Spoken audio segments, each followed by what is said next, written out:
कभी सोचा है एक ऐसा सफर जहां हर कदम पर मौत है, लेकिन वापस मुड़ने का ऑप्शन नहीं, जहां ठंड सिर्फ मौसम नहीं, एक जानलेवा अजाब बन चुकी हो, जहां आपके साथी एक एक करके गिरते जाए और आपके पास सिर्फ एक चॉइस हो, या तो उनकी लाश के ऊपर से गुजर जाओ या उनके साथ खत्म हो जाओ। ये कोई हॉरर स्टोरी नहीं, ये एक सच्ची कहानी है, एक ऐसे इंसान की जिसका हौसला हिमालयास से भी ऊंचा था, जिसका इरादा आर्कटिक के बर्फ से भी ठंडा, लेकिन उसके सपने आग से जलते हुए। सर अर्नेस्ट शैकलटन, एक नाम, एक मिशन, एक मिसाल, जिसने दुनिया को दिखा दिया कि इम्पॉसिबल सिर्फ एक वर्ड है जब तक इंसान का इरादा जिंदा है। आज मैं आपको ले जा रहा हूं 1914 के उस एक्सपीडिशन पर, जहां 28 आदमी एक शैटर्ड शिप के साथ 2 साल तक बर्फ में फंस गए थे और वापस आए बिना एक भी जान खोए। इसे कहते हैं लीडरशिप, इसे कहते हैं सर्वाइवल, इसे कहते हैं the imperial trans Antarctic expedition. 1900 के दशक में यूरोप में जब इंडस्ट्रियलाइजेशन का बूम चल रहा था, लोग फैक्ट्री जॉब्स और मशीन्स में बिजी थे, लेकिन कुछ लोग थे जिनके सपने इंसानियत के लिमिटेशंस को तोड़ने के लिए थे। उनमें से एक थे सर अर्नेस्ट शैकलटन। पहले ही कई आर्कटिक और अंटार्कटिक मिशंस में जा चुका था, पर एक चीज थी जो उसने कभी अचीव नहीं की थी, ट्रांस अंटार्कटिक क्रॉसिंग, यानी पूरा अंटार्कटिका कॉन्टिनेंट पार करना, लैंड रूट से, फुट पे, through the harshest weather on earth. और जब लोग हंसते थे उसके आइडिया पे, उसने उनका मजाक नहीं बनाया, उसने अपना प्लान बनाया। साल था 1914, वर्ल्ड वॉर 1 के बिल्कुल शुरुआत में। शैकलटन ने अपना ड्रीम अनाउंस किया।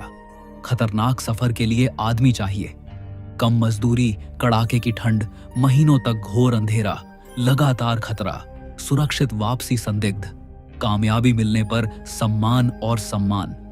यह उनका रियल न्यूज़पेपर ऐड था। और सोचो 5000 लोग अप्लाई कर गए।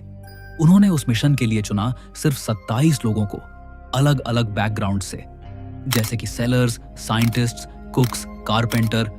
शिप का नाम रखा गया एंड्योरेंस, जिसका मतलब ही था साहस और हिम्मत से सब कुछ सहना। अगस्त 1914 एंड्योरेंस लंदन से निकली। मिशन था साउथ पोल के एक तरफ से एंटर करना और दूसरी तरफ से निकलना। यह पहली बार होता अगर कंप्लीट हो जाता, लेकिन दुश्मन सिर्फ अंटार्कटिका का मौसम नहीं था, असली दुश्मन तो वक्त था। जब एंड्योरेंस साउथ जॉर्जिया आइलैंड पहुंचा, उन्होंने सुना बर्फ इस बार ज्यादा है, सी आइस पहले से ज्यादा थिक है। लोकल व्हेलर्स ने वार्न किया, मत जाओ, इस साल इम्पॉसिबल है। लेकिन शैकलटन ने कहा, हम यहां इम्पॉसिबल के लिए ही तो आए हैं। दिसंबर 5, 1914 को एंड्योरेंस ने अंटार्कटिका की तरफ अपना सफर शुरू किया। और फिर शुरू हुआ ट्रेजेडी का एक ऐसा चैप्टर जिसमें हर पेज पे सर्वाइवल लिखा था। जनवरी 1915 एंड्योरेंस को बर्फ ने पूरी तरह से घेर लिया और जहाज हिलने का नाम नहीं ले रही थी और बर्फ में जकड़ चुकी थी। धीरे धीरे आइस प्लेट्स ने शिप को ब्लॉक कर दिया और 18 जनवरी 1915 को शिप पूरी तरह से बर्फ में जम गई। शिप अब मूव नहीं कर सकती थी और सामने था अंटार्कटिक का खतरनाक मौसम। इमेजिन करो, एक ऐसी जगह जहां 24 घंटे रात हो, हर जगह सिर्फ कोहरा, न हवा, न कोई इंसान, न कोई जानवर, सिर्फ आप और आपकी सांसें। शैकलटन ने तुरंत डिसीजन लिया। पैनिक फैला तो सब मरेंगे। उन्होंने एंड्योरेंस को एक फ्लोटिंग कैंप में बदल दिया। गेम्स, एंटरटेनमेंट, स्केड्यूल्ड मील्स, यहां तक कि लेक्चर्स तक, ताकि मोराल बना रहे। लेकिन अंदर से सबको पता था यह शांति सिर्फ तूफान से पहले वाली शांति है। अक्टूबर 1915 एंड्योरेंस की हल क्रैक होने लगी। आइस प्रेशर इतना था कि वुड पीसेस चिपक चिपक के निकलने लगे। शिप सड़ रही थी और 21 नवंबर 1915 को आखिरकार एंड्योरेंस डूब गई। सोचो, आप अंटार्कटिका के बीच में हो, छोटी डीक्सी में, और आपका घर, आपका शेल्टर अब समुद्र के नीचे चला गया। अब क्या होगा? शैकलटन के पास सिर्फ 3 लाइफ बोट्स थीं और राशन लिमिटेड था। फिर भी उसने कहा, हम नहीं मरेंगे, एक भी आदमी नहीं। नवंबर 1915 के बाद एंड्योरेंस डूब चुकी थी। अब 28 लोग सिर्फ बर्फ के एक टुकड़े पर जिंदा थे जिस पर कैंप बनाया गया था। इस कैंप का नाम था ओशन कैंप। यहां ठंड -40 डिग्री से नीचे थी, लेकिन सबसे ज्यादा ठंड थी अनसर्टेनिटी की। शैकलटन का लीडरशिप अब सब कुछ था। हर दिन वो लोगों को एंगेज करता, एक्सरसाइज करवाता, जोक्स सुनाता, हर रात रेशंस को रोटेट करता और हर डिसीजन पे सबको इन्वॉल्व करता। उसने डर को कैंप में नहीं आने दिया, बल्कि वो खुद डर अंदर से खा रहा था। एक बात समझ लो, ये लीडरशिप मैनुअल नहीं, ये एक इमोशनल सर्वाइवल था। वो सब एक दूसरे के लिए जी रहे थे। अप्रैल 1916 है। आइस शेल्फ मेल्ट होने लगी। कैंप ज्यादा दिन टिक नहीं सकता था।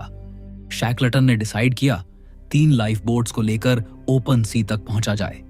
लेकिन सी तक जाना मतलब पूरा ग्लेशियर पार करना, 3 टन के बोट्स खींच के। सोचो, बर्फ के ऊपर चलना, नीचे क्रैक्स, ऊपर स्नो ब्लाइंडनेस और हाथ में हेवी रोप्स जिसमें खींचना है बोट। सिर्फ 2 किलोमीटर चलने में 7 दिन लग गए। हर दिन किसी न किसी को फ्रॉस्ट बाइट हो जाता। कोई गिरा, कोई बेहाल हो गया, पर किसी ने हिम्मत नहीं छोड़ी। ये था faith in leader. April 9, 1916 3 boats James Caird, Dudley dockers और स्टैन कॉम विल्स ओपन सी में उतरी।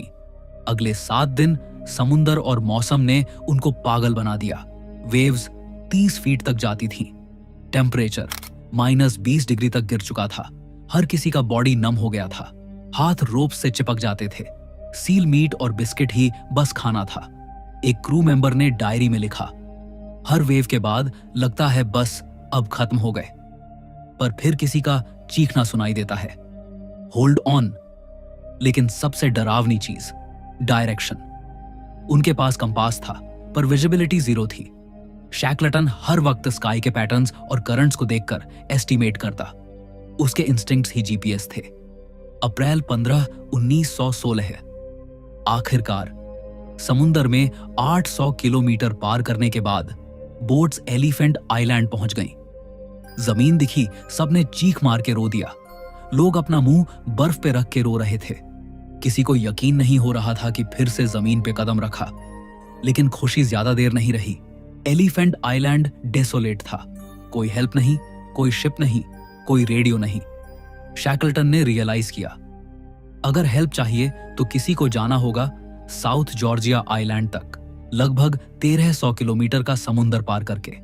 और तब उसने कहा, मैं जाऊंगा, मेरे साथ 5 लोग और जाएंगे, बाकी लोग यहीं कैंप लगाए।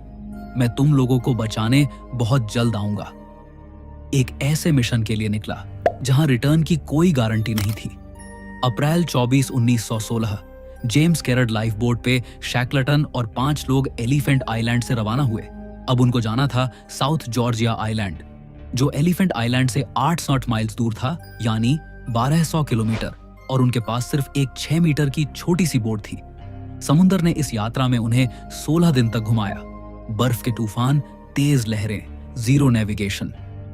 एक दिन इतनी ठंड थी कि सबके बियर्ड पे बर्फ जम गई और वाटर बॉटल के अंदर का पानी आइस बन गया। उन्होंने एक तेल के दिए से बॉडी को गर्म रखा, भीगे हुए कंबल में रहे और हर दिन शैकलटन सेलेस्ट्रियल नेविगेशन से डायरेक्शन गैस करता। आखिरकार 16 दिन बाद वो लैंड दिख गया। उन्होंने साउथ जॉर्जिया आइलैंड तो रीच कर लिया, पर रॉन्ग साइड से। उस साइड कोई हिल स्टेशन नहीं था, मतलब उन्हें पहाड़ क्रॉस करना था, बिना गियर के, बिना रस्सी के। वो माउंटेन कभी किसी ने क्रॉस नहीं किया था। ग्लेशियर्स, खड़ी चट्टानें और बिना नक्शे के। 3 लोग, शैकलटन, वॉर्सली और ग्रीन, 36 घंटे नॉन स्टॉप वॉक करते रहे, रात को भी। हमारे पास कोई टॉर्च नहीं थी। हम तारों की रोशनी में चलते थे, एक दूसरे की सांसों की आवाज सुनते हुए। एक जगह उन्होंने रस्सी में गांठ डाला और स्लोप पे स्लाइड किया, ये जानते हुए कि वे मर सकते हैं। पर वो कई मुश्किलों के बाद बेस पे पहुंच गए। और जब एक नॉर्वेजियन व्हेलिंग स्टेशन के लोग शैकलटन को देखा, उसने सिर्फ कहा, मैं अपने लोग लेने आया हूं।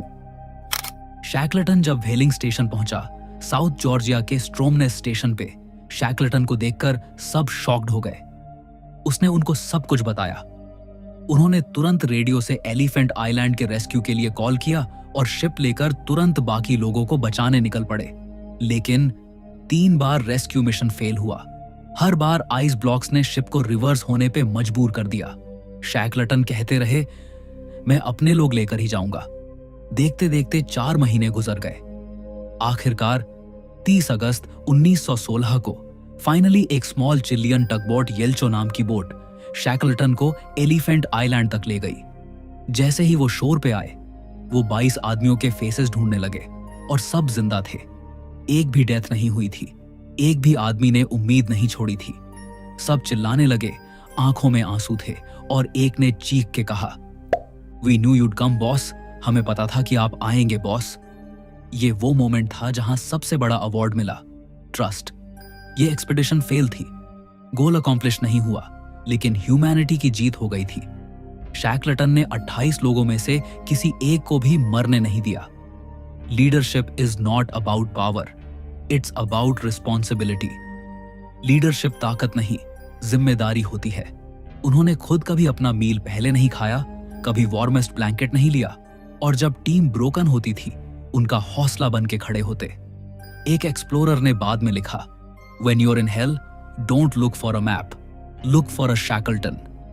जब आप नर्क में हो, नक्शा मत ढूंढो, शैकलटन जैसा लीडर ढूंढो। 1921 में शैकलटन ने फिर से अंटार्कटिका जाने का प्लान बनाया, इस बार शांति की खोज के लिए। लेकिन 5 जनवरी 1922 को शैकलटन का दिल का दौरा पड़ने से देहांत हो गया। वो अपने बेलवर्ड अंटार्कटिका में ही दफन हुआ, साउथ जॉर्जिया आइलैंड में। उसके दोस्त वॉर्सली ने कहा, वह बर्फ का हिस्सा था, वह उसमें पिघल गया। He was part of the ice, he melted into it. सोचो, जब दुनिया आज भी अनसर्टेनिटी, मेंटल ब्रेकडाउन्स और हेल्पलेसनेस से गुजरती है, जब लोग छोटी फेलियर्स पे गिव अप कर देते हैं, जब एक टीम एक दूसरे से लड़ती है इंस्टेड ऑफ ट्रस्टिंग, शैकलटन की कहानी एक ब्लूप्रिंट बन जाती है। सब कुछ हार जाने के बाद भी अगर ट्रस्ट, होप और लीडरशिप जिंदा हो तो जिंदगी जीत जाती है। तो दोस्तों, अगर आप आइस में फंसे होते और सिर्फ एक लीडर होता जो आपके लिए अपनी जान दांव पे लगा देता, क्या आप उस पर विश्वास रखते? ये सिर्फ एक कहानी नहीं, ये एक आईना है जिसमें आप देख सकते हो आपका पेशेंस, आपका रेजिलियंस और आपका कैरेक्टर। ये थी कहानी अर्नेस्ट शैकलटन और इंपीरियल ट्रांस अंटार्कटिक एक्सपेडिशन की। एक ऐसी जर्नी जहां हर कदम पर मौत थी, लेकिन हर कदम पर जीत भी। अगर आपको ये स्टोरी पसंद आई तो अनसॉल्व्ड इंडिया को सब्सक्राइब करना मत भूलिए। मिलते हैं एक और रहस्य, एक और असली कहानी के साथ।